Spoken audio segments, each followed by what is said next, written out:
हजारों मृतक स्वर्ग से ले रहे सरकार की योजना का लाभ। खुलासे के बाद रोकी गई सबकी पेंशन। अब बैंक करेगा मुर्दों से रिकवरी। जाने क्या है पूरा मामला। सरकार की योजनाएं लेने के लिए मुर्दे भी जाग उठे और स्वर्ग से आकर योगी सरकार की स्कीम का लाभ ले रहे हैं। सुनने में यह थोड़ा अजीब लगेगा, मगर बस्ती जनपद में अधिकारियों की लापरवाही की वजह से यह अजीबोगरीब मामला सामने आया है। ग्राउंड पर निरंतर क्रॉस चेकिंग न करने की वजह से मृत हो चुके जनपद के हजारों लोग सरकार की वृद्धावस्था पेंशन का सालों से लाभ ले रहे थे।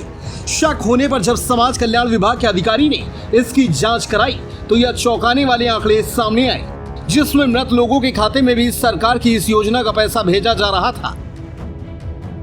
फिलहाल मामला सामने आते ही मृतकों के नाम हटा दिए गए हैं। उनके परिवार को नोटिस जारी हुई है और बैंक अब इन सब मुर्दों से सरकारी धन की वसूली करेगा।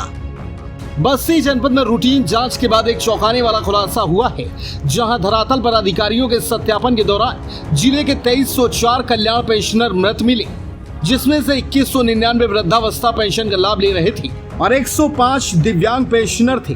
हैरानी की बात यह है कि ये सभी लोग मरने के बाद भी लगातार पेंशन ले रहे थे। वो तो भला हो वार्षिक जांच का, जिसमें ये खुलासा हुआ कि हजारों लोग मरने के बाद भी सरकार की महत्वाकांक्षी योजना का लाभ उठा रहे थे।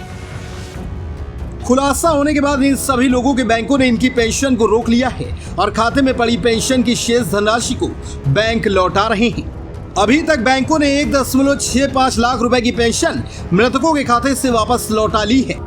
जिला समाज कल्याण अधिकारी श्री प्रकाश पांडे से जब हमने इस मामले को लेकर बातचीत की तो उन्होंने बताया कि शासन से मिले निर्देश के बाद वित्तीय वर्ष का समापन मार्च माह में होता है। विभाग की ओर से अप्रैल माह से कल्याण पेंशनरों का सत्यापन किया जाता है। इस वर्ष भी अप्रैल 2024 से सत्यापन की प्रक्रिया शुरू हुई। राष्ट्रीय वृद्धावस्था पेंशन योजना में प्रत्येक वर्ष जो है मार्च के बाद से सत्यापन होता है, वार्षिक सत्यापन होता है और इसमें जितने भी जनपद में पेंशन जाते हैं उन सभी की पुनः जांच कराई जाती है। इस प्रक्रिया में सत्यापन में मृतक, अपात्र इन सबको चिन्हित किया जाता है। इस प्रक्रिया में जनपद बस्ती में 2700 के करीब मृतक पाए गए। उनकी पेंशन को तत्काल रोका जाता है, उनके खाते पर रोक लगाई जाती है और रिकवरी कराई जाती है उस पैसे की। इसके अलावा वर्ष भर भी यदा कदा हमें सूचनाएं मिलती रहती हैं कि इस पेंशनर की मृत्यु हो गई, तो उसकी भी हम लोग सूचना को संग्रहित करके बीच बीच में भी उसमें कार्रवाई करते हैं। जिले में कुल 1,09,073 वृद्धावस्था के पेंशनर थे। इसके अलावा 13,740 दिव्यांग पेंशनर्स हैं। जून माह तक पूरी हुई सत्यापन प्रक्रिया के दौरान मिला कि 2199 वृद्धावस्था पेंशनर्स मृत पाए गए। दिव्यांग पेंशनर्स के सत्यापन में 105 लाभार्थी मृत मिले। उन्होंने कहा कि मृतकों की सूचना उनसे संबंधित बैंकों को भेज दी गई है। मृतक की पेंशन होल्ड करा दी गई है। उनकी पेंशन नॉमिनी को नहीं मिलती है। नियमानुसार यह पेंशन विभाग को वापस हो जाती है।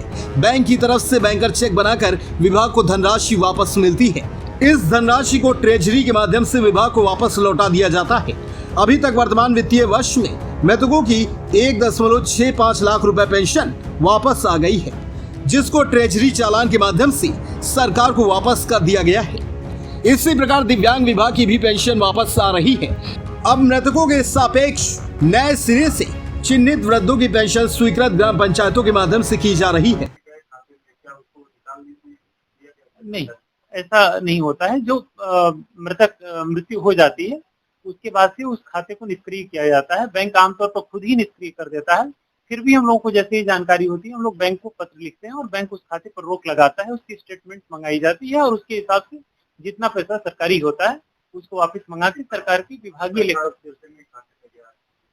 अब ये तो अलग अलग जैसे हम लोगों ने रोक लगाई है, उसमें जो भी धनराशि अलग अलग बैंक अलग अलग अपना स्टेटमेंट भेजेंगे, उसमें जितनी भी धनराशि आएगी उस सबका रिकवरी ये भी करेंगे। हाँ, निरंतर प्रत्येक वर्ष रिकवरी होती रहती है और सभी पेंशनर की रिकवरी हो जाती है। वहीं मृतकों के नाम पर सालों से पेंशन का पैसा खाते में भेजने का यह कोई नया मामला नहीं है। पहले भी जांच में कई बार इस तरह के खुलासे हो चुके हैं। बावजूद पेंशन की राशि भेजने से पहले पेंशनर जीवित है या मृतक, इस पहलू की जांच नहीं की जाती और न ही पेंशनर के परिजन ही मृत होने की जानकारी विभाग को देते हैं, जिस वजह से इस तरह की दिक्कत सामने आती है। ऐसे में सरकार और प्रशासन को सरकार की योजना को दुरुपयोग होने से रोकने के लिए एक ठोस कार्यवाही करने की जरूरत है, ताकि स्वर्ग में बैठे मुर्दे को नहीं बल्कि धरती पर जीवित जरूरतमंद को इस योजना का लाभ मिल सके।